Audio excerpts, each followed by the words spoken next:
चलिए, जो तो सीजी टेट का जो क्वेश्चन पेपर का सीरीज़ था उसको आगे बढ़ाते हुए 2017 का जो सेकंड पेपर है मैथमेटिक्स का, इसका फर्स्ट पेपर का वीडियो पहले बन चुका है। तो अभी हम सेकंड पेपर का क्वेश्चन देखते हैं। थोड़े से हार्ड पेपर था ये, तो क्वेश्चन भी थोड़ा हार्ड है, समझना पड़ेगा। ठीक है, चलो तो ध्यान से देखना। देखो, पहला क्वेश्चन दिया है कि एक कार का ड्राइवर 36 किलोमीटर पर आवर की रफ्तार से कार चलाते हुए देखता है कि एक बस उससे 40 मीटर आगे है। 20 सेकंड बाद बस उससे 60 मीटर पीछे हो जाती है। तो बस की गति बताना है हमें। ठीक है, बस की गति पूछा गया है। तो देखो, मान लो ये एक कार है। ठीक है, छोटा कर देते हैं। ये एक कार है। ठीक है, इसकी स्पीड क्या है? 36 किलोमीटर पर आवर। तो ये देखता है कि इससे 40 मीटर की दूरी पर एक बस है। ठीक है, तो 20 सेकंड बाद, ठीक है, 20 सेकंड बाद बस उससे 60 मीटर पीछे हो जाता है। 20 सेकंड बाद ये कार हमारी यहाँ पहुँच जाती है। तो ये कितना हो गया? 60 मीटर। ठीक है, तो देखो 20 सेकंड में कार क्या है, यहाँ से यहाँ पहुँच जाती है। ठीक है, 36 किलोमीटर पर आवर की स्पीड से कार चल रही है, तो बस का स्पीड भी कुछ होगा। मान लो x है, x स्पीड से ये चल रहा है, तो 20 सेकंड में ये इससे 60 मीटर आगे निकलता है। तो 20 सेकंड में इसके द्वारा चली गई दूरी कितनी है? 20 सेकंड में कार के द्वारा चली गई दूरी बराबर 100 मीटर। ये 40 और ये 60, 100 मीटर। ठीक है, तो अब देखते हैं 20 सेकंड में 36 किलोमीटर पर आवर की रफ्तार से कितनी किलोमीटर चली जा सकती है। तो देखो, तो सीधा सीधा 36 किलोमीटर पर आवर है और ये क्या है? सेकंड में है। तो हमें इसको या तो मीटर में चेंज करना पड़ेगा या इसको घंटे पे। तो हम इसको 36 किलोमीटर पर आवर को मीटर पर सेकंड में चेंज कर देते हैं। तो क्या करेंगे हम? 5/18 से गुणा कर देंगे मीटर पर सेकंड। ठीक है, तो 5/18 से गुणा करेंगे तो क्या बन जाएगा? ये मीटर पर सेकंड। इसी तरह से देखो, इसको गुणा कर देते हैं तो ये आएगा 18×2 = 36, तो 10 मीटर पर सेकंड। 36 किलोमीटर का मीटर पर सेकंड में 10 मीटर पर सेकंड स्पीड होगा। ठीक है, अब इसको किलोमीटर में जैसे चेंज करना होगा तो क्या करेंगे? फिर 18/5 का गुणा कर देंगे, इसको पलट के, तो ये बन जाएगा किलोमीटर पर आवर। फिलहाल ऐसा नहीं करना है, ये मैं बताने के लिए बस।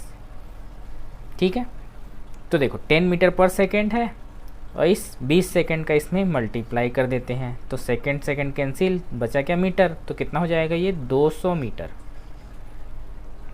अब ये कार क्या है? 36 किलोमीटर की रफ्तार से 20 सेकंड में 200 मीटर चलेगी। ठीक है, तो कार द्वारा चली गई दूरी कितनी निकली है हमें? 100 मीटर। पर इसको चलना कितना चाहिए? 200 मीटर। बट यहाँ पे ध्यान देने वाली बात है, कार चली तो 200 मीटर ही है, लेकिन ये बस भी चली है 100 मीटर। ठीक है, क्योंकि कार 200 मीटर चली तो बस कितने चलेगी? 100 मीटर, क्योंकि बस भी चल रही है। ठीक है, तो बस द्वारा चली गई दूरी कितनी हो जाएगी? इस 200 में ये वाला जो कार द्वारा चली गई दूरी थी इसको माइनस कर देंगे तो हो जाएगा ये 100 मीटर। ठीक है, सीधा सीधा 100 मीटर। तो अब इसकी स्पीड पता करनी है, तो चाल बराबर क्या होता है, सबको पता है, दूरी बटे समय। दूरी कितनी है, 100 मीटर। अब कार अगर 20 सेकंड चली है तो जाहिर सी बात है बस भी 20 सेकंड ही चलेगी। 20, ये मीटर और ये क्या है, सेकंड, तो मीटर पर सेकंड हो जाएगा ये। तो एक शून्य कट गया, कितना आया, 5 मीटर पर सेकंड। अब यहाँ पे आंसर में मीटर पर सेकंड वाले में तो 5 मीटर पर सेकंड है ही नहीं, तो किलोमीटर पर आवर में चेक। अब इसको 5 मीटर पर सेकंड को किलोमीटर में चेंज करने के लिए 18/5 का गुणा कर देंगे तो ये कट गया, तो कितना आया, 18 मीटर पर मीटर बोलता हूँ जी, किलोमीटर पर आवर। ठीक है, तो इसका आंसर आ गया हमारा डी, 18 किलोमीटर पर आवर की रफ्तार से ये बस चल रही है। ठीक है, चलो अगला क्वेश्चन देखते हैं। तो देखो जो अगला क्वेश्चन है वो सरलीकरण से है। 1/1 प्लस एक्स की power b minus A plus x की power c minus A plus दिया हुआ है 1/1 प्लस एक्स की power a minus B plus x की power c minus B plus 1/1 plus x की power a minus C plus x की power b minus C. Option हमारे ये सब दिए हुए हैं, तो इसका आंसर कैसे निकालेंगे, तो मैंने पहले भी बताया हुआ है कि हम इस पे कोई भी वैल्यू पुट ऑफ करने के ही इसको बनाएंगे। तो देखो यहाँ पे मैं a is equal to 0, b is equal to 1 और c इज़ इक्वल टू 2 ले लेता हूँ। ठीक है, चलो तो ये वैल्यू को अब इस तीनों पे रख के जोड़ देते हैं। तो यहाँ पे रखते हैं पहले वाले में, तो 1/1 प्लस एक्स की पावर b की जगह क्या रखते हैं 1 माइनस a की जगह क्या है 0 प्लस x की पावर c की जगह क्या है 2 माइनस a की जगह 0 प्लस 1/1 प्लस x की पावर a की जगह 0 माइनस b की जगह 1 प्लस x की पावर c की जगह 2 माइनस b की जगह 1 प्लस 1/1 प्लस x की पावर a की जगह 0 माइनस c की जगह 2 प्लस x की पावर b की जगह 1 माइनस c की जगह 2। वैल्यू पुट अप हो गया। ठीक है, तो अब 0 को मैं डायरेक्टली हटा सकता हूँ, 0 हट गया, यहाँ से भी ये 0 हटेगा तो ये -1। ठीक है, अब ये 0 हट गया तो ये -2। अब देखो, अब ये 2 -1 है तो ये कितना हो जाएगा 1। यहाँ पे क्या है 1 -2 है तो ये कितना हो जाएगा -1। ठीक है, तो अब देखो, अब ये क्या है x की पावर -1 है, तो x की पावर -1 का हमने पहले क्या देखा था, ये क्या हो जाता है 1/x। ठीक है, तो x की पावर -1 है तो इसको मैं क्या लिख सकता हूँ 1/x। अब x की पावर ये 1 है तो इसको 1 को हटा सकते हैं। अब यहाँ देखो x की पावर -2 है तो इसको क्या लिखेंगे हम 1/x की पावर 2। अब यहाँ पे x की पावर -1 है तो इसको क्या लिखेंगे 1/x। यहाँ तक समझ में आया? चलो आगे देखते हैं। अब इसको तो सेम रहने देते हैं। अब यहाँ पे इसको सोल्व करेंगे तो ये क्या हो जाएगा, नीचे लघुत्तम में आ जाएगा x। अब इस x का यहाँ पे मल्टीप्लाई होगा तो x प्लस यहाँ पे 1 प्लस यहाँ पे क्या हो जाएगा x का स्क्वायर। ठीक है, तो इसकी जगह में ये आ गया तो अब ये x को यहाँ नीचे है तो उसको ऊपर ले जाऊँगा, तो इसको मिटा के मैं ऊपर यहाँ पे लिख देता हूँ x डिवाइडेड बाई कितना हो जाएगा x plus 1 plus x square. ठीक है, तो ये सॉल्व हो गया।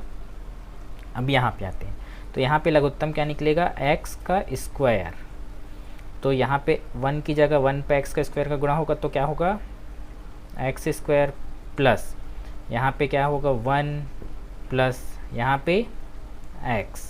ठीक है, लघुत्तम निकाल के उसको जोड़ना तो आता ही होगा। ठीक है, तो इतना यहाँ पे आएगा। तो अब नीचे एक्स स्क्वायर है तो ये पलट जाएगा तो ऊपर चले जाएगा मल्टीप्लल में, तो यहाँ पे हो जाएगा एक्स स्क्वायर और यहाँ पे क्या आ गया ये वाला x square plus 1 plus x. ठीक है, तो अब देखो, अब तीनों के जो नीचे लघुत्तम है सारे के सारे बराबर हैं, बस सीक्वेंस वाइज नहीं है, तो सीक्वेंस वाइज लिख भी सकते हैं, नहीं लिखेंगे तो डायरेक्ट कर भी सकते हैं। तो डायरेक्ट हमारा ये जुड़ जाएगा। अब क्या हो जाएगा 1 plus direct x plus x square divided by 1 plus x square, इसी के सीक्वेंस में मैंने लिख दिया। ठीक है, तो ऊपर नीचे दोनों बराबर तो दोनों कैंसिल, तो क्या हो गया 1। तो इसका आंसर क्या आया ऑप्शन डी 1।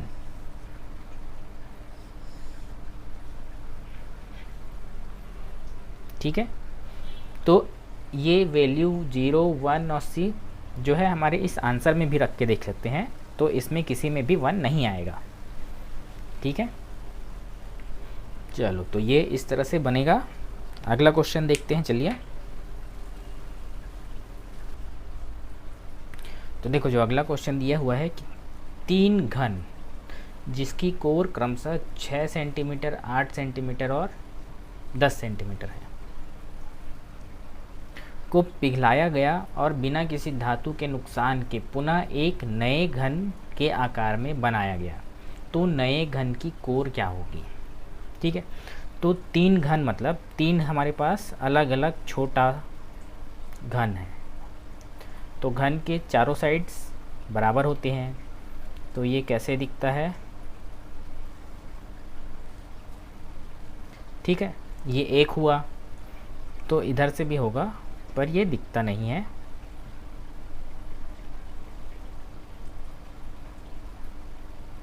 इस तरह से ये एक, अब इससे थोड़ा सा बड़ा ही दूसरा वाला, क्योंकि इसका कोर क्या है, इसका 6 सेंटीमीटर है, इसका 8 सेंटीमीटर है।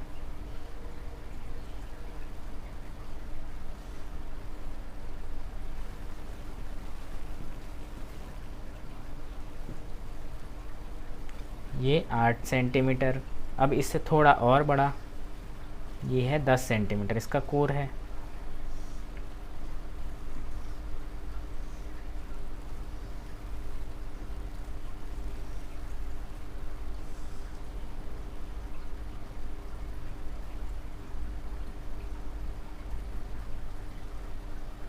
ये 10 सेंटीमीटर। अब क्या किया गया है, इन तीनों को पिघलाकर इन तीनों का एक, ठीक है, इन तीनों को एक बना दिया गया है।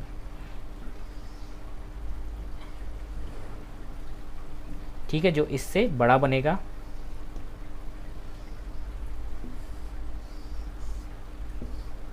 पर यहाँ जगह नहीं है इसलिए ये छोटा बन रहा है। ठीक है, अब इसका कोर क्या है हमें नहीं पता, यही निकालना है, तीनों को मिलाकर हमें एक बनाना है। ठीक है, तो इसका सबसे आसान उपाय और यही रहता है कि इसका आयतन निकालो, इसका आयतन निकालो और इसका आयतन, और तीनों को जोड़ दो। ठीक है, जो जितना आएगा उसका हमें घनमूल निकाल देना है सीधा सीधा। तो देखो इसका निकालते हैं, तो आयतन क्या होता है, घन का आयतन होता है a क्यूब, a उसकी साइड है तो यहाँ पे a कितना है 6, 6 का क्यूब प्लस यहाँ पे 8 का क्यूब प्लस यहाँ पे 10 का क्यूब। ठीक, ये तीनों हो जाएंगे। तो अब या तो इनका क्यूब डायरेक्ट करके जोड़ दो, ठीक है, नहीं तो इसको अलग अलग निकाल सकते हैं। कैसे? तो ये क्या हो जाएगा, 2 × 3 का होल क्यूब 2 भाग में टूट जाएगा। और इसको क्या कर सकते हैं हम, 2 × 2 × 2, 8 को तोड़ सकते हैं 3 बार में, 2 दूनी 4 दूनी 8। इसी तरह से 10 को किस में तोड़ेंगे, 2 × 5,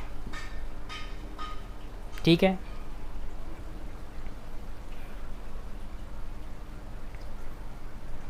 तो अब देखो, अब यहाँ से 2 की घात 3 जो है वो बाहर निकल जाएगा, यहाँ से भी 1 2 की घात 3 निकल जाएगा और यहाँ से भी, ठीक है। तो 2 की घात 3 मैं तीनों में से बाहर निकालता हूँ, यहाँ क्या बचेगा, 3 की घात 3, यहाँ पे 2 × 2 की पावर 3 प्लस यहाँ पे 5 की पावर 3,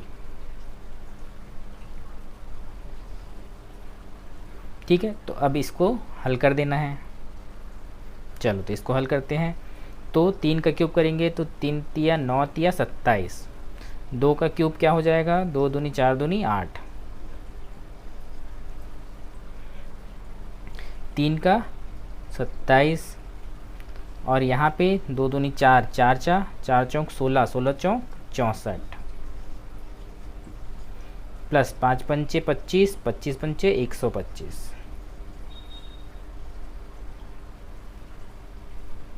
ठीक है। तो अब इन तीनों को जोड़ देते हैं, 5 4 9, 9 7 16 की 6, हासिल लाई 1, 2 6 2 8, 2 10 और 11 की 1, हासिल लाई 1, 1 और 1 216 इंटू ये 8, ठीक है।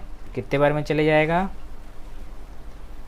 8 छंग 48 की 8, हासिल लाई 4, 8 एकम 8, 8 4 12 की 2, हासिल लाई 1, 8 दूनी 16 और 1 17। अब जो ये आया है 17 28, तो ये किसका घन मूल होता है, तो ये होता है, देखो 8 है तो 8 किसके घन मूल पे आ सकता है, मतलब किसके क्यूब में 8 आएगा, तो सिर्फ 2 के, सिर्फ 2 के क्यूब में ही 8 आ सकता है, बाकी किसी के में नहीं आता, ठीक है। तो लास्ट वाला हमारा क्या हो जाएगा, 2, सीधा सीधा इसको इस तरह से निकाल सकते हैं। और 22 का तो हो नहीं सकता, तो सीधा सीधा ये 1 12, ठीक है। ऑप्शन में हमारा 22 तो है नहीं, पर ये 12 है। तो अब 12 का आप क्यूब करके भी देख सकते हैं, तो इतना ही आएगा। तो इस तरह से ये क्वेश्चन बनेगा, ठीक है। चलो अगला क्वेश्चन देखते हैं। तो देखो जो अगला क्वेश्चन है, एक छात्र 2.5 किलोमीटर पर आवर की गति से पैदल चलकर स्कूल आता है, तो उसे पहुंचने में 6 मिनट की देरी हो जाती है। अगले दिन वो क्या करता है, अपनी गति को 2 किलोमीटर पर आवर से बढ़ा देता है, तो वह स्कूल 10 मिनट पहले पहुंच जाता है। तो घर से स्कूल की दूरी क्या होगी। तो देखो ये उसका घर है मान लेते हैं, और ये क्या है, उसका स्कूल है। तो पहले दिन वो क्या करता है, स्कूल कितने की स्पीड से जाता है, 2.5 किलोमीटर पर आवर से। तो क्या होता है, वो 6 मिनट देरी से पहुंचता है। तो अगले दिन वो क्या करता है, अपनी स्पीड 2 किलोमीटर पर आवर से बढ़ा लेता है। तो अब उसकी स्पीड कितनी हो जाएगी, इस 2.5 में 2 को जोड़ देते हैं तो कितना हो गया, ये 4.5 किलोमीटर पर आवर की स्पीड से अब वो जाएगा। तो क्या स्कूल 10 मिनट पहले पहुंच जाता है, ठीक है। तो देखो ये देरी से और पहले से है, मतलब देरी और पहले है, तो क्या होता है, ये दोनों समय आपस में जुड़ जाते हैं ना, प्लस हो जाएंगे। और यही अगर दोनों देरी से, मतलब अगर 6 मिनट की देरी हो गई और इसमें क्या बोल देता, अगर इसमें 2 मिनट की देरी से पहुंच रहा है, तब यहाँ पे हम दोनों को समय को माइनस करते, 6 माइनस 2। अभी क्या बोला है, 10 मिनट पहले पहुँचे हैं, तो हम क्या करेंगे, 6 प्लस 10 करेंगे समय को। ठीक है, तो ये चीज़ बाकी क्वेश्चन में अगर उस टाइप का आया तो इसको याद रखना है। और देखो बाकी हमें चाल पहले दिन और दूसरे दिन का चाल का अनुपात क्या हो जाएगा। पहले दिन क्या था, 2.5 किलोमीटर की रफ्तार से गया था और दूसरे दिन 4.5 किलोमीटर। ठीक है, तो इसका अनुपात क्या हो जाएगा, तो दशमलव को हटा देते हैं, इसको काटते हैं तो 5 पंचे 25 और 5 निया 45, कितने बार में गया, 5:9। तो ये चाल का अनुपात है, तो समय का अनुपात क्या हो जाएगा,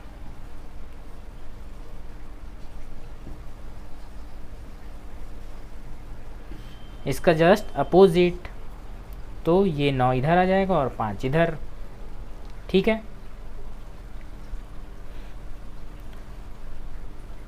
तो देखो अब देखो इन दोनों के बीच कितने का डिफरेंस है, 4 का। ठीक, अब ये 4 का जो डिफरेंस आया है यहाँ पे कितना आ रहा है, इन दोनों को जोड़ देंगे तो 16 का, मतलब 4 इकाई बराबर हमारा 16 है, तो 1 इकाई बराबर कितना हो जाएगा यहाँ पे, 16/4। तो कैंसिल कितना बार में, 4 बार में, तो 1 इकाई बराबर यहाँ पे 4 आ जाएगा।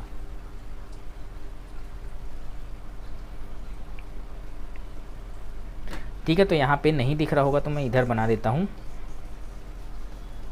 यहाँ तक दिख रहा है, समझ में आ गया। 9 और 5 में कितने का डिफरेंस है, तो यहाँ पे हो गया 4 का डिफरेंस, तो ये 4 इकाई बराबर हमारा समय कितना है, पहले देरी और पहले दोनों को मिला के कितना होता है, ये 16। तो 1 इकाई बराबर कितना हो जाएगा, 16/4 करेंगे तो ये हो जाएगा 4। ठीक है, तो अब हमें किसी भी एक का समय, टोटल समय निकाल लेना है, तो मान लो पहले वाले का हम निकाल लेते हैं। तो अगर ये 9, देखो 9 इकाई, 1 इकाई बराबर 4 है, तो 9 इकाई बराबर कितना हो जाएगा, तो 4 में 9 का गुणा कर देते हैं, तो 9 × 36। ठीक है, तो पहले क्या लगता था, 9 मिनट का, ये 9 इकाई है, तो समय हमारा टोटल क्या निकल गया, 36 मिनट। मतलब कि अगर वो इस रफ्तार से 2.5 किलोमीटर की रफ्तार से स्कूल जा रहा है तो उसे टोटल 36 मिनट का समय लगेगा। ठीक है, अब हमें टोटल समय पता चल गया और टोटल किलोमीटर यहाँ पे पता है, तो हम किलोमीटर पर आवर मतलब उसकी चाल पता है, तो ये डिस्टेंस निकाल सकते हैं यहाँ से यहाँ तक। तो 2.5 किलोमीटर पर आवर है और ये क्या है, 36। तो ये किस में है, मिनट में है। मिनट में है तो इसको घंटा में चेंज करने के लिए डिवाइडेड बाय 60 कर देंगे, तो ये क्या बन जाएगा हमारा आवर। तो आवर से आवर कैंसिल हो जाएगा, तो अब ये बन गया किलोमीटर।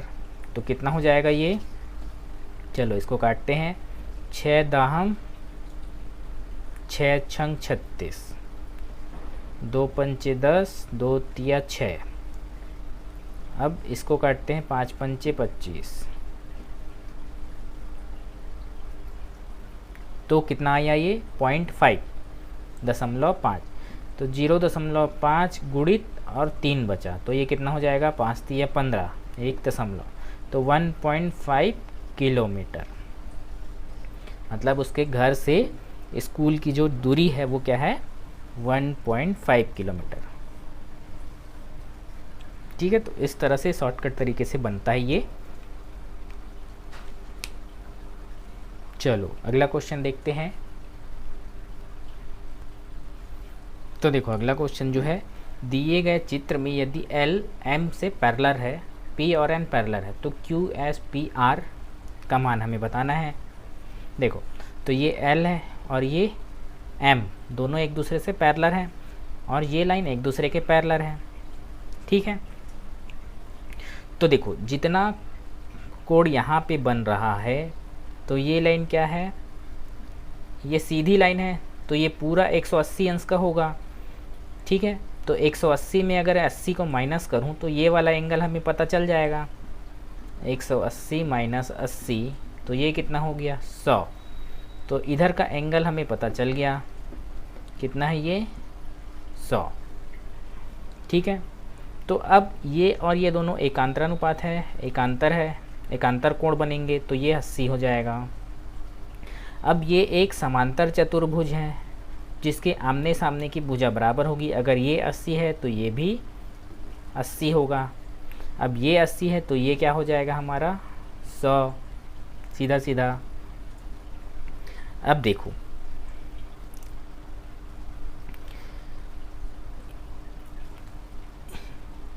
ये दोनों लाइन पैरेलल है, तो ये वाला एंगल अगर 80 है तो ये Q भी 80 होगा। ये Q 80 है तो ये क्या हो जाएगा 100, तो ये क्या हो जाएगा ये भी 100। ये दो चतुर्भुज के सम्मुख कोण हैं।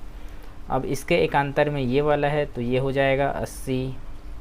ठीक है, अब इसके एकांतर में ये हो जाएगा 80, इसके एकांतर में ये हो जाएगा 100 और ये हो जाएगा 100। ठीक है, तो देखो अब ये संगत कोण, ये वाला और ये R दोनों क्या है, संगत कोण है, सेम पैरेलल है, तो ये संगत कोण ये भी हो जाएगा 80। तो देखो अब Q S P R, Q कितना है, Q ये है 80, S कौन सा है ये 100, P कौन सा है P ये वाला, तो P हमारा 100, R कौन सा है ये, तो ये कितना है 80। तो कौन सा ऑप्शन हमारा मिल रहा है, ऑप्शन C 80 100 100 80। ठीक है, तो सिंपल सा क्वेश्चन था ये। चलो अगला क्वेश्चन देखते हैं। तो देखो जो अगला क्वेश्चन दिया हुआ है कि दिए गए चित्र में यदि ये QT लंब है PR पर, मतलब इस पे लंब है, मतलब ये 90 डिग्री का कोण इस पे बनाता है, तो कोण TQR में 40 डिग्री ये वाला एंगल दिया हुआ है, तथा कोण SPR मतलब ये वाला एंगल 30 हमें दिया है। तो X और ये Y का मान हमें निकालना है। ठीक है, तो देखो सिंपल सा, इसको घुमाने के लिए इतना लेंदी बना दिया गया है, पर है इजी। हमें सिर्फ ये वाले जो ये वाला एंगल है इस पे फोकस करो। ठीक है, इसको मैं अलग से बना देता हूँ, ये वाला एंगल। ठीक है, तो ये है X R, ये T और ये क्या है Q। तो ये हमें 40 डिग्री दिया है, यहाँ पे ये लंब बोला है इसलिए ये 90 डिग्री का हो जाएगा। तो जब दो एंगल पता है तो X हमें निकाल ही सकते हैं। तीनों कोणों का, त्रिभुज के तीनों कोणों का योग क्या होता है 180 अंश, मतलब ये 40 प्लस 90 प्लस X बराबर 180 अंश होगा। तो इन दोनों को जोड़ देते हैं तो कितना हो जाएगा ये 130 plus x is equal to 180 अंश। तो x is equal to 180 minus 130, तो ये कितना हो जाएगा 50 डिग्री। 50 डिग्री, अब ये निकल गया 50 डिग्री।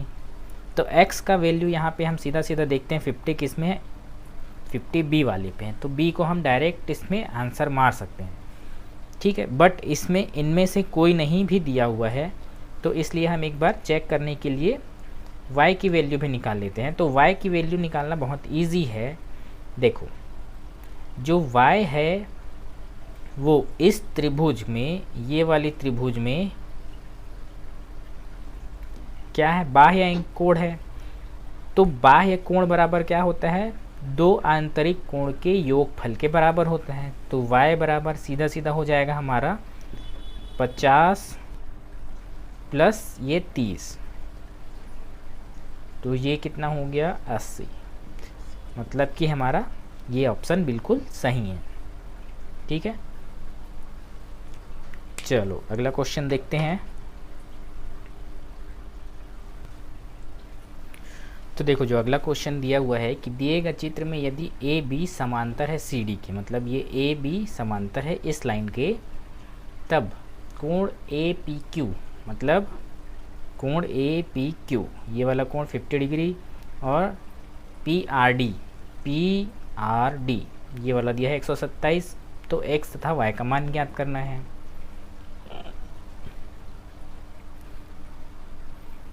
तो ये हमारा x और ये है y। ठीक है,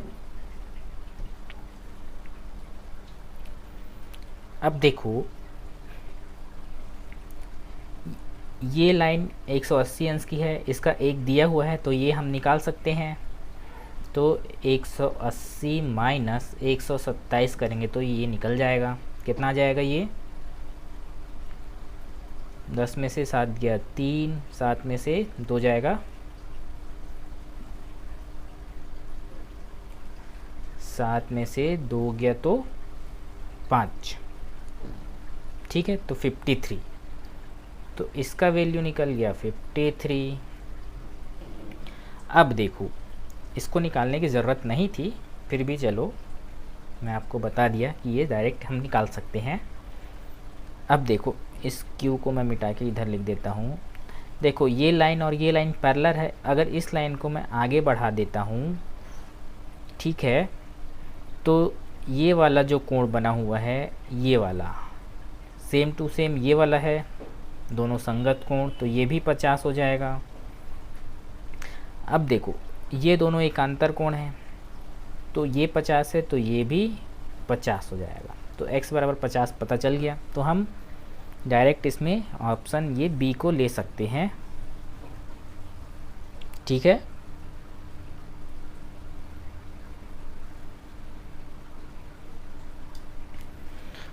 ये ऑप्शन मैंने पिछले क्वेश्चन का ही लिख दिया है, तो चलो ऑप्शन में सुधार देता हूँ। तो ऑप्शन ए जो है ये है 50 77, ऑप्शन बी जो है 40 67, और ऑप्शन सी जो है 55 72। ठीक है, तो x 50 है तो ऑप्शन हमारा ये ए वाला आ सकता है, पर इसमें से कोई नहीं भी दिया हुआ है। तो हम एक बार y को भी निकाल लेते हैं। तो कैसे निकालेंगे, तो भुज के तीनों कोणों का योग क्या होता है 180 अंश, तो 50 प्लस 53 प्लस y बराबर 180 अंश। 50 प्लस 53 करेंगे तो क्या हो जाएगा 103 प्लस y बराबर 180, तो y बराबर 180 माइनस 103, तो 80 में से 3 गया तो 77। तो हमारा फिक्स हो गया कि ये ऑप्शन सही है। ठीक है, तो इस तरह से ये क्वेश्चन बनेगा। चलो अगला क्वेश्चन देखते हैं। तो देखो अगला क्वेश्चन दिया हुआ है कि एक परीक्षा में राम जो है अशोक से 20% अधिक किंतु राजेश से 10% कम अंक प्राप्त करता है। ठीक है, तो ये राम जो है अशोक से 20% अधिक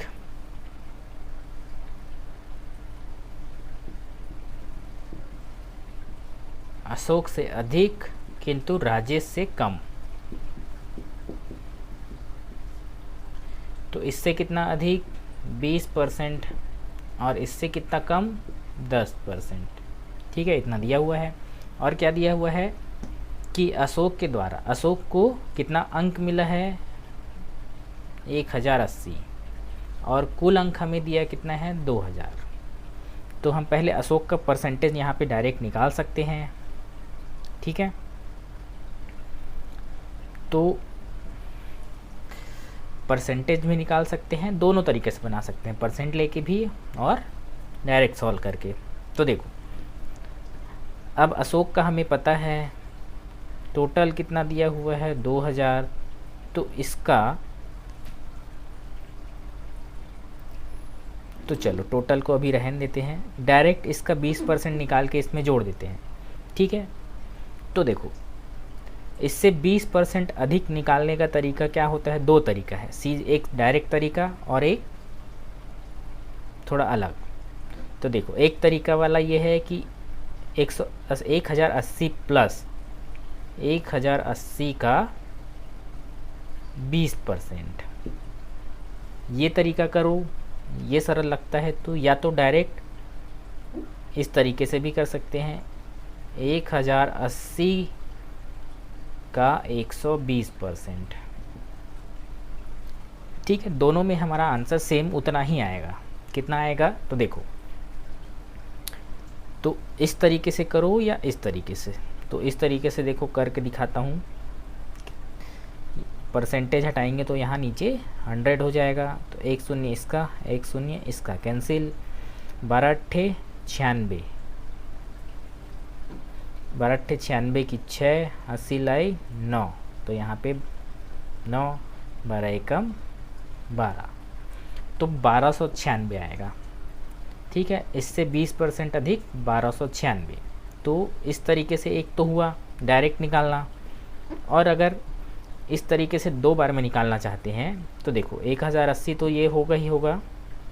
अब इसका 20% अगर निकालेंगे तो कितना हो जाएगा, ये 100, 1 शून्य से 1 शून्य कैंसिल, इसका 2 में गुणा करते हैं, प्लस 2 अट्ठे 16, 2 एकम 2, तो 216 को इसमें जोड़ दो, तो 6, 8 और 1 9 और 2 कितना आया, 1296 सेम। तो दोनों तरीका भी उसी में जाता है।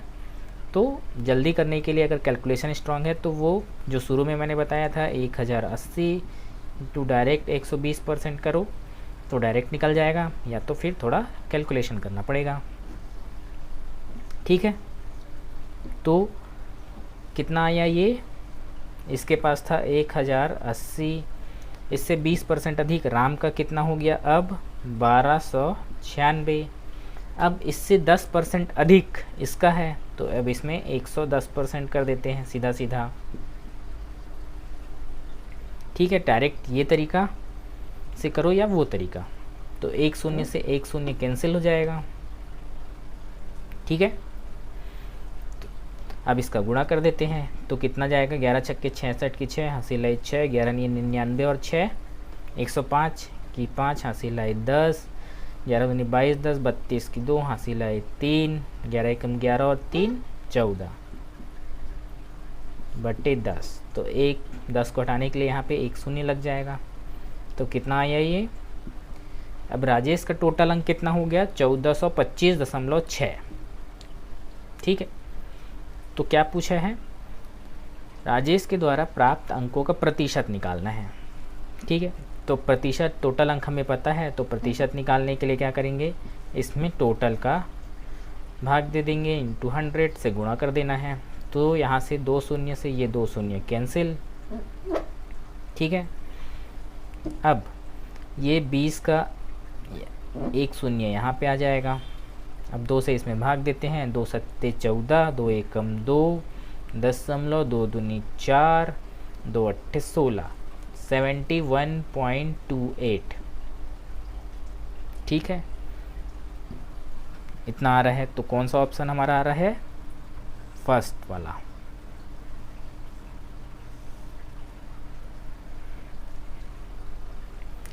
ठीक है, तो इस तरह से परसेंटेज वाले सवाल बनते हैं।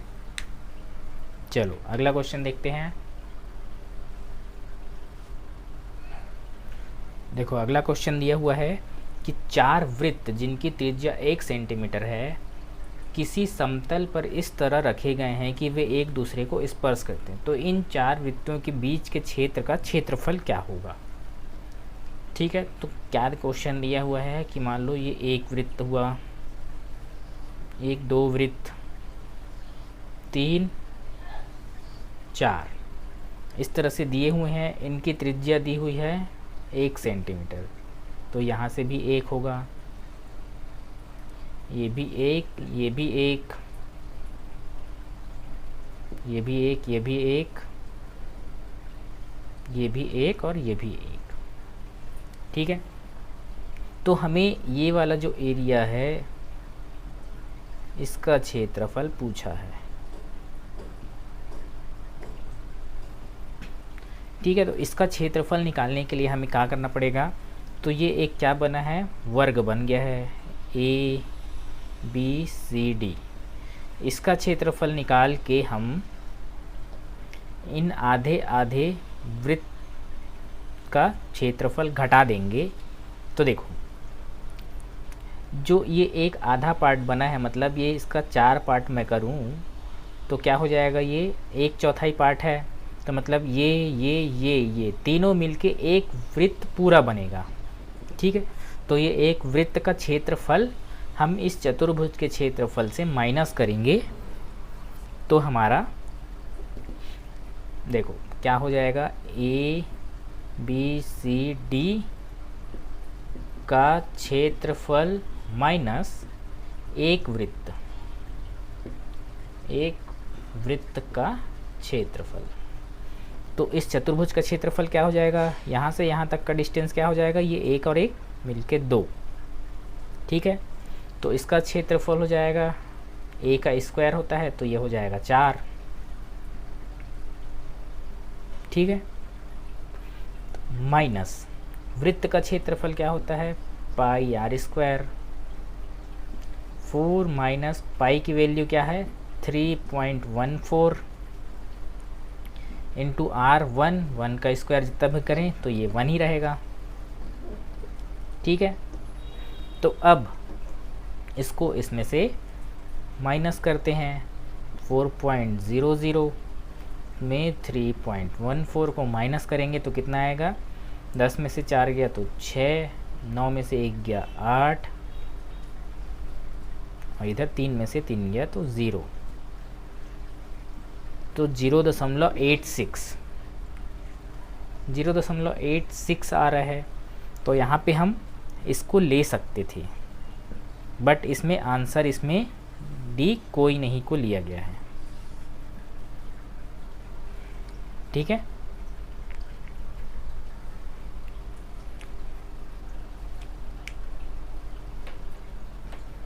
चलो अगला क्वेश्चन देखते हैं। तो देखो अगला क्वेश्चन हमारा दिया हुआ है कि एक वृत्त जिसकी त्रिज्या जो है 5 सेंटीमीटर, एक चाप केंद्र से 3 सेंटीमीटर की ओर की दूरी पर खींचा जाता है, तो चाप की लंबाई क्या होगी। ठीक है, तो एक वृत्त बना लेते हैं। देखो ये इसका केंद्र है, अब इसकी त्रिज्या बोली है 5 सेंटीमीटर है, त्रिज्या 5 सेंटीमीटर है। अब केंद्र से 3 सेंटीमीटर की दूरी पर चाप खींचेंगे, तो मान लो केंद्र से मैं 3 सेंटीमीटर की दूरी नाप लेता हूँ, मान लो ये है, तो यहाँ पे इस तरह से चाप अगर मैं खींच दूँ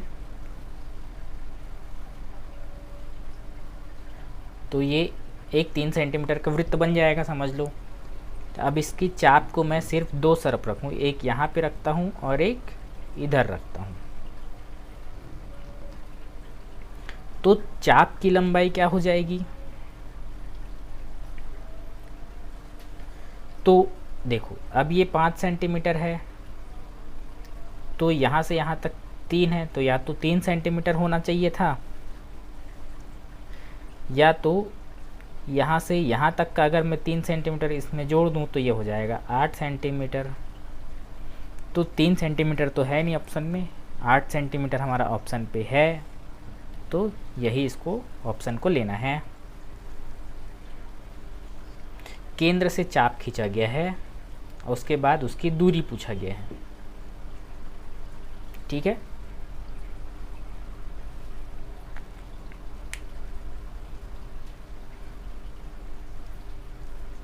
चलो अगला क्वेश्चन देखते हैं।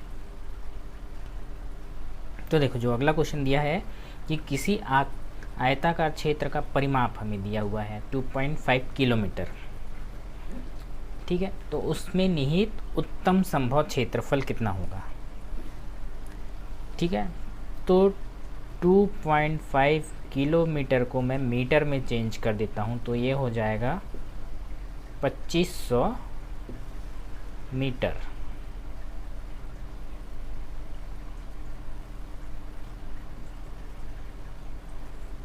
ठीक है। 1 किलोमीटर बराबर क्या होता है? 1000 मीटर। ठीक है। तो देखो अब क्या पूछा है, परिमाप है ये, तो परिमाप क्या होता है? ये मान लो हमारा एक आयत है और ये x और ये y है, तो इसका परिमाप हो जाएगा 2 इंटू एक्स प्लस वाई, जो कि हमें दिया हुआ है कितना? 2500 मीटर। तो x प्लस y क्या हो जाएगा?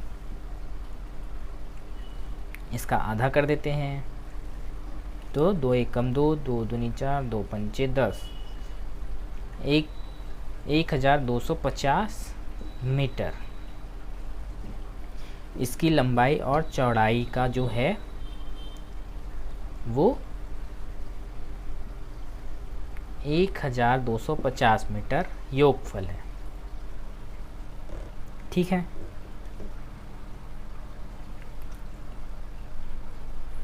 तो अब हमें क्या पूछा है? इसका क्षेत्रफल पूछा है। तो क्षेत्रफल क्या होता है? लंबाई गुणित चौड़ाई। तो अब बताओ, इन दोनों का योग तो पता है, पर इनका लंबाई चौड़ाई निकाला जा सकता है क्या? तो नहीं निकाला जा सकता। ठीक है। और अगर मान लेते हैं, आयताकार तो शुरू में बोल दिया है, अगर ये मान लो वर्ग है, ये दोनों सेम है, मान लेते हैं दोनों लंबाई चौड़ाई दोनों की सेम है, तब ये हो जाएगा 2x बराबर हो जाएगा 1250 मान लेते हैं। फ़िलहाल इस पहले हमारा जो आंसर है वो कोई नहीं आ चुका है, क्योंकि नहीं निकाल सकते। लेकिन अगर दोनों को मैं वर्ग बना लेता हूँ, दोनों सेम है, तो x बराबर क्या हो जाएगा? 2 छक्के 12, 2 दूनी 4, 2 पंचे 10, 625 मीटर। ठीक है। तो अब इसका वर्ग है, ये दोनों ए सेम है, तो इसका क्षेत्रफल क्या हो जाएगा? x 2x बराबर क्या हो जाएगा? x का स्क्वायर। तो अब इसका स्क्वायर मैं करूं, 625 स्क्वायर इंटू मीटर स्क्वायर, इसका स्क्वायर होगा और ये मीटर का स्क्वायर। ठीक है। तो ऑप्शन में हमें सिर्फ ये पता है कि 625 बिना स्क्वायर के सिर्फ ये मीटर दिया हुआ है। अगर इसका स्क्वायर करूँगा तो ये इससे कहीं ज़्यादा आएगा, तो ये भी हमारा नहीं आ रहा है, और हेक्टेयर में तो है ही नहीं, तो ये हो ही नहीं सकता। तो इसलिए इसके भी आंसर हमारा ये कोई नहीं ही आएगा। ठीक है। चलो आगे बढ़ते हैं, अगला क्वेश्चन देखते हैं। तो देखो जो अगला क्वेश्चन है कि जब संख्यात्मक आंकड़ों को चित्रों द्वारा प्रदर्शित किया जाए, जिसमें एक बाल्टी 1000 क्विंटल दूध निरूपित करती है, तो 6500 क्विंटल दूध को दर्शाने के लिए कितने बाल्टियों द्वारा दर्शाया जा सकता है? तो देखो, एक बाल्टी बराबर 1000, ठीक है, या इसको उल्टा कर देते हैं, 1000 क्विंटल बराबर एक बाल्टी, तो 6500 क्विंटल बराबर हो जाएगा 1 डिवाइडेड बाई 1000 इंटू 6500। 2 शून्य से 2 शून्य तो कैंसिल हो गया, अब 1 10 जाएगा तो यहाँ दशमलव, ठीक है, तो 6.5। तो इसको क्या लिख सकते हैं? 6 + 1/2, ठीक है, इसको 6 + 0.5 लिखा जा सकता है। तो इस तरह से लिख सकता हूँ, तो इसको मैं डायरेक्ट 6 ही 1/2 लिख सकता हूँ। तो हमारा ऑप्शन कौन सा है?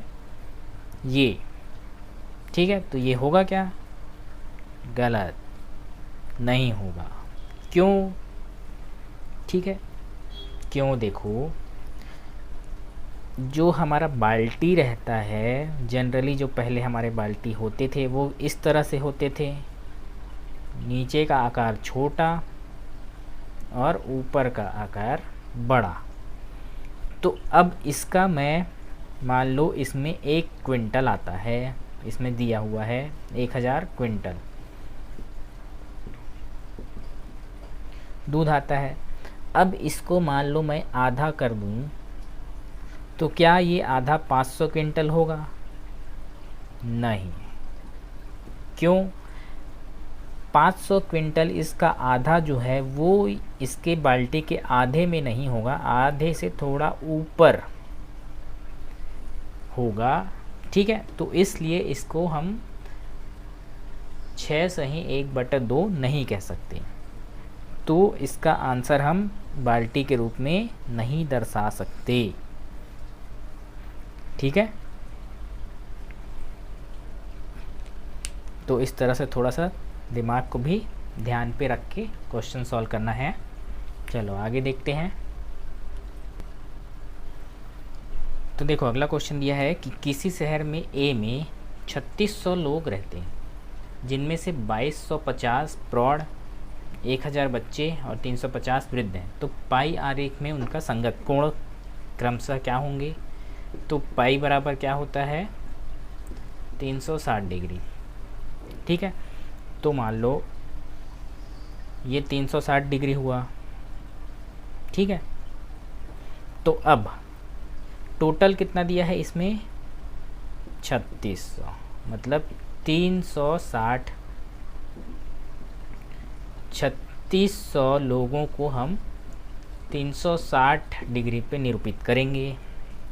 ठीक है, तो देखो, एक शून्य से एक शून्य कैंसिल। ठीक है, अब 36 का 1 डिग्री बराबर 10, मतलब 10 लोगों को 1 डिग्री पे कंसीडर कर सकते हैं।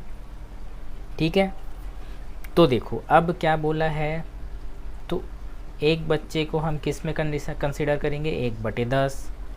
तो 2250 प्रौढ़ है, तो 2250 के लिए कौन सा डिग्री होगा? तो 2250/10, 1 शून्य कैंसिल, तो 225।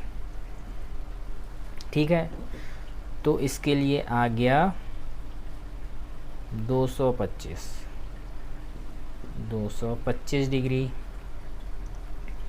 ठीक, अब इसी तरह से 1000 बच्चे के लिए 1000 बराबर 1/1000/10, तो कितना हो जाएगा ये? 100 डिग्री। तो ये आ गया। अब इसको यहाँ से यहाँ तक 100 डिग्री।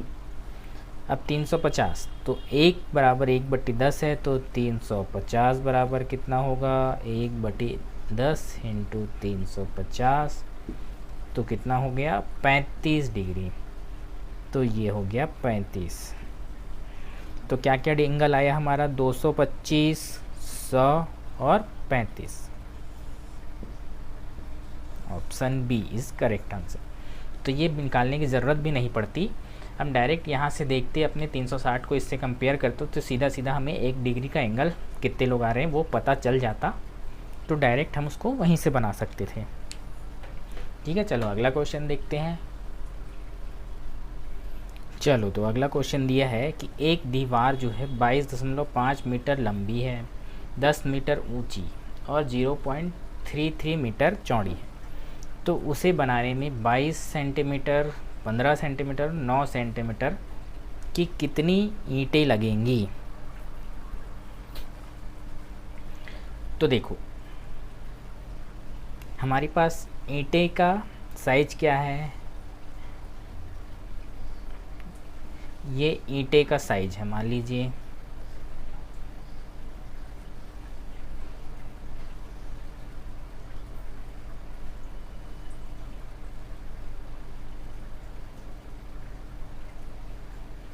तो इस तरह से ईंट रहता है, ठीक है। तो ईंट एक छोटा घनाभ रहता है और जो हमारी दीवार होती है वो बड़े घनाभ की तरह होती है, ठीक है। तो हमें सीधा सीधा इस पे क्या करना है, इस बड़े जो घनाभ का आयतन निकाल देना है और इसमें इसका भाग दे देना है। तो ये सब पहले मीटर में है, तो 22.5 मीटर में है, तो इसको सेंटीमीटर में पहले बदल लेते हैं। तो 1 मीटर बराबर क्या होता है, 100 सेंटीमीटर। तो इसमें 100 का गुणा कर देते हैं, 22.5 इंटू 100, तो ये हो जाएगा सेंटीमीटर में। तो 100 का गुणा करेंगे तो 201 यहाँ लग जाएगा, तो कितना हो गया, 2250 सेंटीमीटर ये हो गया। इसी तरह 10 मीटर बराबर क्या हो जाएगा, 10 इंटू 100, तो 1000 सेंटीमीटर। उसी तरह से 0.33 मीटर बराबर क्या हो जाएगा, 33, ठीक है। तो 100 का इसमें गुणा होगा तो 33 सेंटीमीटर हो जाएगा ये। तो अब इसका आयतन निकालते हैं, तो इनका तीनों का गुणा कर देते हैं, 2250 गुणित 1000 गुणित 33। अब उसमें ये आयतन का भाग दे देना है सीधा सीधा, तो हमें कितनी क्वांटिटी लगेगी वो पता चल जाएगा। 22 गुणित 15 गुणित 9, दोनों सेंटीमीटर में है, सेंटीमीटर सेंटीमीटर क्यूब हो जाएगा, तो ये कैंसिल। तो अब इसकी कोई बीमा नहीं है, तो ये संख्या निकलेगी हमारी ईंटों की, ठीक है। तो चलो अब इसको भाग देते हैं, 3 तिया 9, 3 एकम 3 एकम, ठीक है। 5 तिया 15, 5 चौक 20, 5 पंचे 25, ठीक।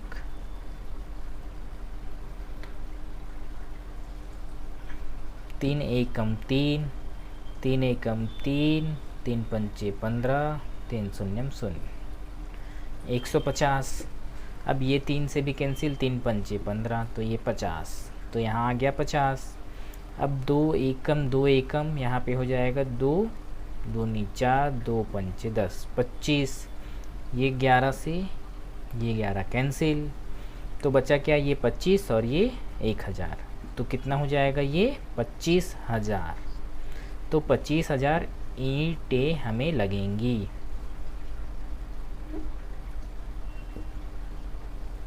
ऑप्शन कौन सा है, ऑप्शन बी, ठीक है। तो किसी भी तरह से ईंटें निकालना है कहीं की भी किसी भी जगह का, तो उसके पूरे का आयतन निकाल के एक ईंटे की साइज का आयतन निकाल के उस पर भाग दे देना है। चलो अगला क्वेश्चन देखते हैं। तो देखो जो अगला क्वेश्चन है कि एक धन राशि साधारण ब्याज की दर से 10 वर्षों में 4 गुना हो जाती है, ठीक है। 10 वर्ष में 4 गुना, तो ब्याज की दर हमें ज्ञात करनी है।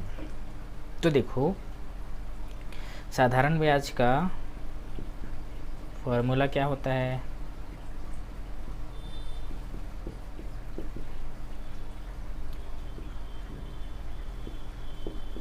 मूलधन गुणित दर गुणित समय बटे 100, ठीक है। तो यहाँ पे हमें समय दिया है, दर निकालना है, मूलधन हम अपने मन से जो सरल है कुछ भी ले लेते हैं। तो मान लेते हैं मूलधन 100 है,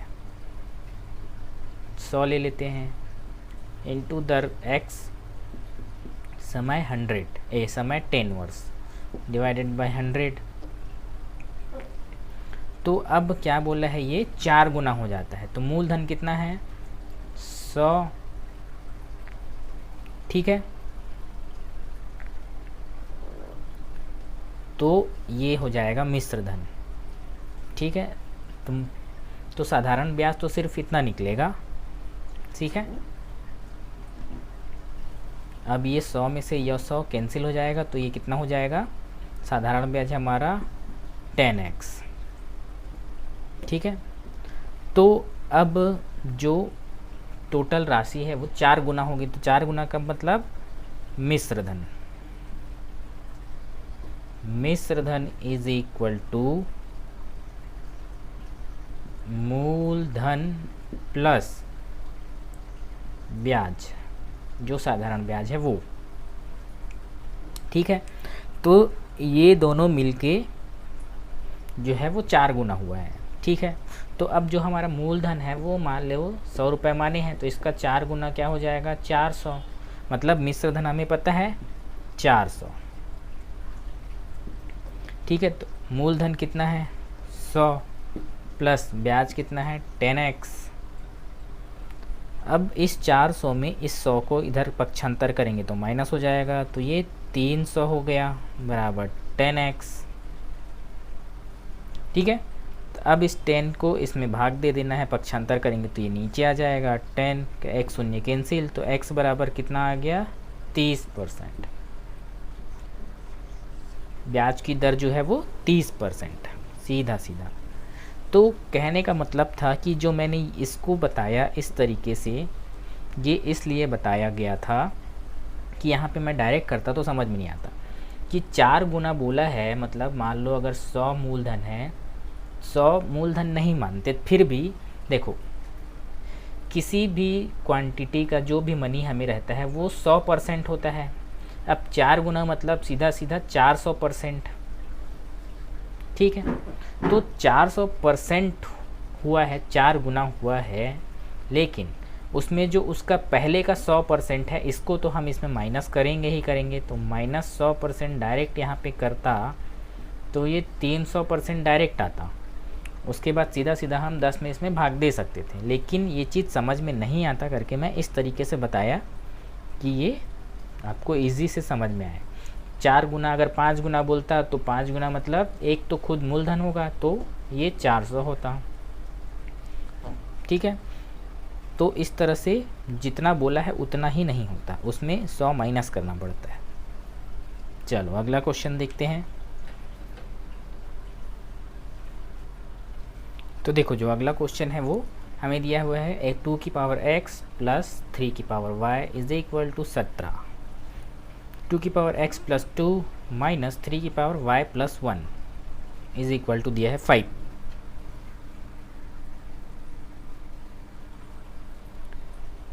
तो x तथा y का मान हमें ज्ञात करना है। तो देखो x का y का मान डायरेक्ट हमें दे दिया है, इस तो ये वैल्यू को बारी बारी हमें इनकी जगह पे रखना है। किसी भी एक पे रखो तो एक का पूरा सेटिस्फाई हो गया तो वो आंसर सही। चेक करने के लिए दोनों पे रख सकते हैं। ठीक है, तो देखो पहले x बराबर 2 और y बराबर 3 इस पे रखते हैं। 2 की पावर x है मतलब 2 प्लस 3 की पावर y मतलब 3, तो बराबर 17 होना चाहिए। तो आएगा क्या 2 की पावर 2 मतलब 4 प्लस 3 की पावर 3 मतलब 3 तिया 9 तिया 27। तो ये नहीं आ सकता, तो ये चीज़ नहीं हो सकती। पहला ऑप्शन कैंसिल हो गया। अब दूसरा 2 की पावर -2 y की पावर 3। अब 2 की पावर -2 मतलब ये हो जाएगा 1/4 प्लस 3 तिया 9 तिया 27। तो क्या ये भी हो सकता है? तो ये भी नहीं हो सकता, तो दूसरा भी कैंसिल। अब अगला x बराबर 3 y बराबर 2, तो x की घात 3 y की घात 2, तो 2 दूनी 4 दूनी 8 प्लस 3 तिया 9, तो यस 9 और 8 17, तो 17 बराबर 17। तो हमारा ऑप्शन ये ही करेक्ट है। तो इस तरह से कुछ कुछ क्वेश्चंस को ऑप्शन से भी बना सकते हैं। ठीक है, अगला क्वेश्चन देखते हैं। तो देखो अगला क्वेश्चन दिया है कि किसी नक्शे का पैमाना जो है 20 किलोमीटर के लिए 1 सेंटीमीटर है।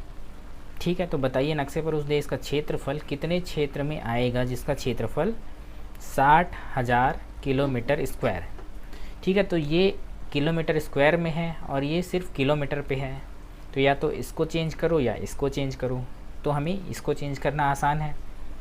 तो देखो 20 किलोमीटर बराबर क्या ले रहा है, 1 सेंटीमीटर। तो इसका वर्ग कर देते हैं तो ये हो जाएगा 400 किलोमीटर स्क्वायर बराबर 1 सेंटीमीटर स्क्वायर। ठीक है, तो देखो 400 किलोमीटर स्क्वायर बराबर 1 सेंटीमीटर है, तो 60,000 किलोमीटर स्क्वायर बराबर क्या हो जाएगा, तो 1/400 इंटू 60,000, तो 2 शून्य यहाँ से कैंसिल, तो 4 एकम 4, 4 पंच 20, 4 शून्य शून्य, कितना आया 150 सेंटीमीटर स्क्वायर। कौन सा ऑप्शन है, ऑप्शन नंबर ए। ठीक है, चलो अगला क्वेश्चन देखते हैं।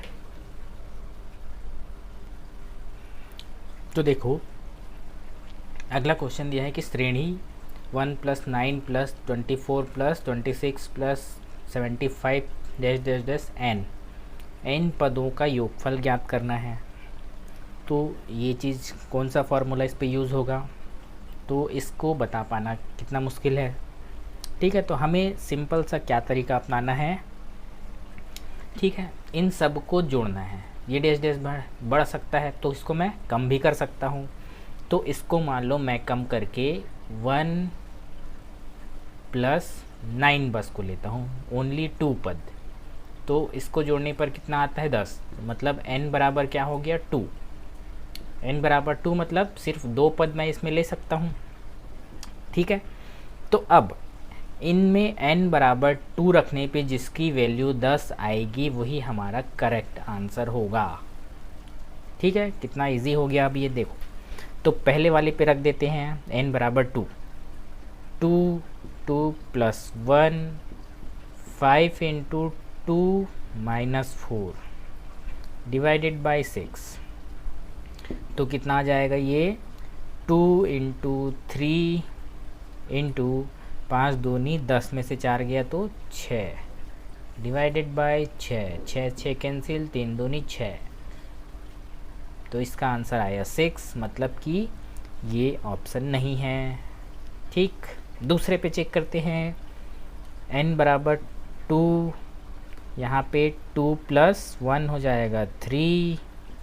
अब यहाँ पे 3 × 2 3 दूनी 6 में से 4 गया 2/6, 3 दूनी 6 ये होता है, 6 6 ये दोनों कैंसिल समझ लो, बचा कितना 2, तो ये ऑप्शन भी कैंसिल हो गया।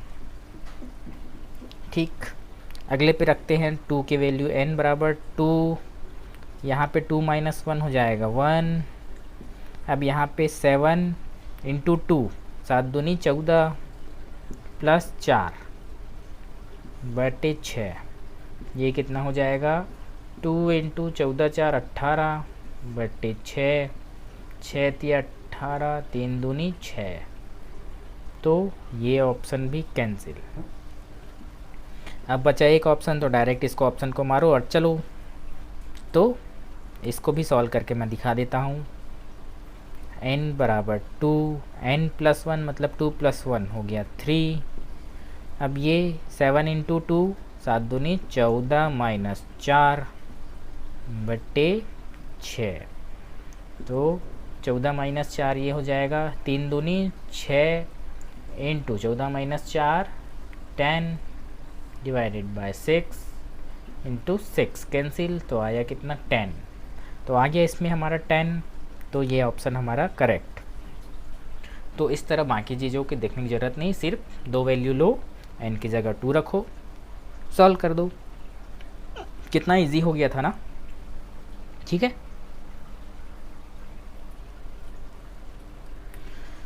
तो इसके हमारे 2017 के मैथमेटिक्स सेकंड पेपर के लगभग सारे क्वेश्चंस कंप्लीट होते हैं। ठीक है, तो वीडियो अच्छा लगे तो प्लीज़ एक लाइक ज़रूर करिएगा, शेयर भी कीजिएगा। ठीक है, चलिए तो अब फिर किसी दूसरे वीडियो पे मिलेंगे।